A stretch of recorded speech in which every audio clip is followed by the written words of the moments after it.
Boston, with starters Al Horford rest and Jason Tatum rest adding to the large assembly of Celtics players in street clothes instead of uniforms. Jaylen Brown notched a career-high 32 points, 4 rebounds, 2 assists to lead the Boston Celtics to a 111-104 win over the Chicago Bulls.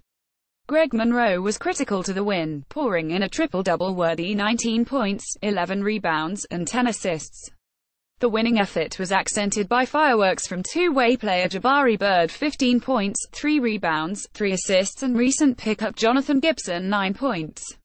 For any other team, watching relative unknowns make highlight plays would have felt like watching the game from another dimension, but it felt like routine next player up stuff for a Celtics team saddled with so many injuries since the All-Star break. What a night for the Celtics and all who cover them. We've all collective lost our minds and just said let's have fun the rest of the year. https://t.co/mountodbu2x1 Keith Smith at Keith Smith. April 7, 2018. For a moment in the first quarter, Chicago looked deadly. They knocked down their first 3 attempts from beyond the arc, and spread the scoring around for a 13-9 lead. Then, Jaylen Brown put the Celtics right back in the game, pouring in 12 of his team-high 32 points in less than 5 minutes of gameplay.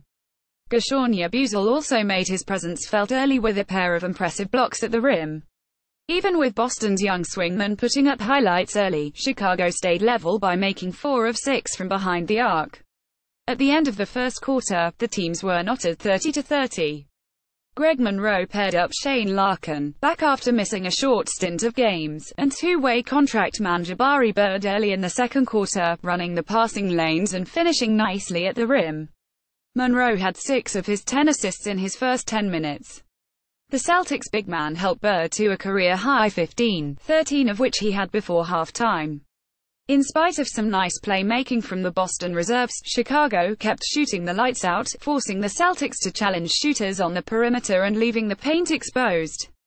Coach Brad Stevens sent Boston big man Aaron Baines back in the game at the 7-minute mark of the second quarter, trying to shore up the interior defense. Bird notched his first assist 3 minutes before halftime when he fired a pass to Brown in the corner for a much-needed 3. Brown's make put the team at 4-14 from behind the arc, while Chicago still sat pretty at 6 for 10. Bulls rookie Lauri Markkanen made it 7 of 11 when he hit another inside of a minute left in the first half to put his team up 56-51. 3 possessions later, Marcus Morris fielded a long inbounds pass from Monroe and lined up a buzzer beater, closing the Chicago lead to 58-55 at the half. Morris also the second half with some heroics, snagging the ball away from David Nwaba and dishing to Yabusele for a layup on the break. 2 possessions later and after a nimble block from Baines, Brown retook the lead at 60-58 with his third corner 3. After a Stevens timeout a few minutes later at 69-67, Brown had another bucket from behind the arc, led all scorers on both teams with 23 points.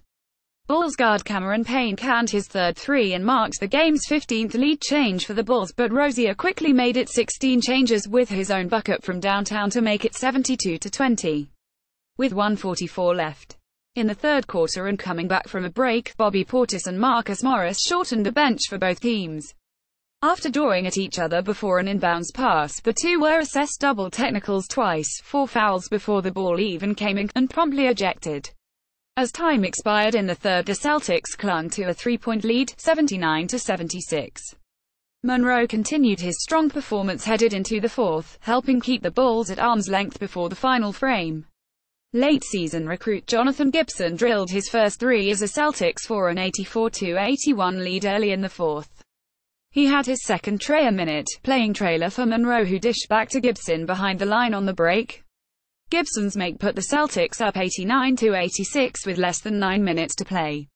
Related report, Celtics to sign Jonathan Gibson for remainder of the year as the Bulls' three-point percentage floated slowly back to earth, hovering at 50% around the 8-minute mark. The Celtics seemed to find a rhythm when Semi Ojeleye knocked down a corner 3 for a 95-90 lead.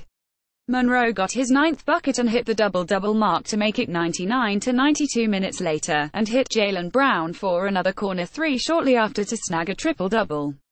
Ryan Arcidiacono hit his own 3 to stifle the Boston crowd and close the gap to 102-98, but Bird put up another highlight play on the next Celtics defensive possession, flying down the court for a chase-down block. The TD Garden lit up when Brown found a cutting Oyelai for a thunderous dunk to make it 104-98. Bird came charging down the court off a Celtics steal on the next possession, turned, and hit Brown for his sixth three-pointer. The Celtics hung on to the lead as the balls cooled off from beyond the arc, ending a two-game losing streak and putting on a show with all but one of their best five on the bench.